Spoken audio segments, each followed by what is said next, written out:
Tungsten. Di video sebelumnya, kita sudah mengetahui sejarah material ini. Sekarang, kita akan mempelajarinya lebih dalam. Tungsten atau disebut juga wolfram merupakan unsur kimia dengan simbol W yang berasal dari bahasa Jerman wolfram. Nama wolfram inilah yang menjadi alasan mengapa simbol tungsten bukan T, melainkan W. Simbol ini digunakan secara internasional hingga hari ini. Unsur ini memiliki nomor atom 74 dan termasuk logam yang sangat kuat. Tungsten dikenal sangat keras, artinya sulit tergores dan sangat kuat. Namun, penting dipahami, keras tidak selalu berarti lentur. Dalam kondisi tertentu, tungsten bisa bersifat rapuh dan mudah retak jika tidak diolah dengan teknik yang tepat. Titik lelehnya mencapai sekitar 3.422 derajat Celcius atau 6.992 derajat Fahrenheit. Tidak hanya itu, tungsten juga memiliki titik didih yang sangat tinggi, yaitu sekitar 5.930 derajat Celcius. Karena sifatnya ini, tungsten mampu bertahan pada suhu ekstrim tanpa mudah meleleh atau rusak. Selain itu, tungsten memiliki kepadatan yang sangat tinggi, bahkan sebanding dengan emas dan uranium.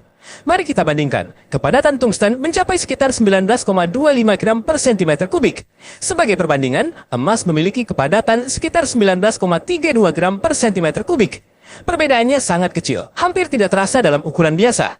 Sementara itu, uranium memiliki kepadatan sekitar 19,1 gram per cm kubik. Artinya, tungsten hampir sama padatnya dengan dua logam paling berat yang sering dikenal manusia. Emas adalah yang paling berat. Tungsten hampir sama beratnya dengan emas. Uranium sedikit lebih ringan. Secara angka, emas sekitar 19,3 gram per cm, tungsten sekitar 19,25 gram per cm, uranium sekitar 19,1 gram per cm. Ketiganya sangat padat, dan tungsten adalah logam yang beratnya paling mendekati emas. Namun bedanya, tungsten jauh lebih tahan panas dan lebih stabil pada suhu ekstrem. Karena sifat tersebut, tungsten jarang digunakan dalam bentuk murni. Dalam industri, tungsten biasanya dicampur dengan unsur lain seperti karbon untuk membentuk paduan yang jauh lebih kuat dan stabil, mulai dari filamen lampu pijar, pengelasan, hingga industri pertambangan dan militer. Perlu diingat, tungsten ini tidak pernah ditemukan dalam bentuk logam murni. Di alam, tungsten selalu terikat dengan unsur lain dan membentuk mineral. Dua mineral utama yang mengandung tungsten adalah wolframite dan scheelite. Wolframite terbentuk dari tungsten yang bergabung dengan besi dan mangan. Scheelite terbentuk dari tungsten yang bergabung dengan kalsium. Kedua mineral ini terbentuk jauh di dalam bumi akibat panas dan tekanan tinggi. Sederhananya, tungsten bukan logam bebas di alam. Tungsten tersembunyi di dalam batuan, terikat dengan unsur lain. Itulah sebabnya, di masa lalu, tungsten sering dikira sebagai timah. Untuk mendapatkannya, manusia harus menambang mineralnya, lalu memisahkan tungsten dari unsur-unsur lain. Dalam bentuk mentahnya, tungsten adalah logam keras berwarna abu-abu baja. Sekilas, mirip warna timah. Namun bedanya, material ini seringkali bersifat rapuh dan sulit untuk dikerjakan. Tungsten murni dalam bentuk monokristalin tetap mempertahankan kekerasannya, bahkan melebihi banyak jenis baja. Menariknya, tungsten monokristalin yang dimurnikan menjadi cukup ulat, sehingga masih dapat dibentuk dan dikerjakan. Dalam proses industri, tungsten dapat dikerjakan dengan cara ditempa, ditarik, atau diekstrusi. Namun, karena titik lelehnya yang sangat tinggi, tungsten lebih sering dibentuk menggunakan metode sintering. Metode ini, tungsten tidak langsung dicairkan, melainkan diolah dari serbuk logam halus.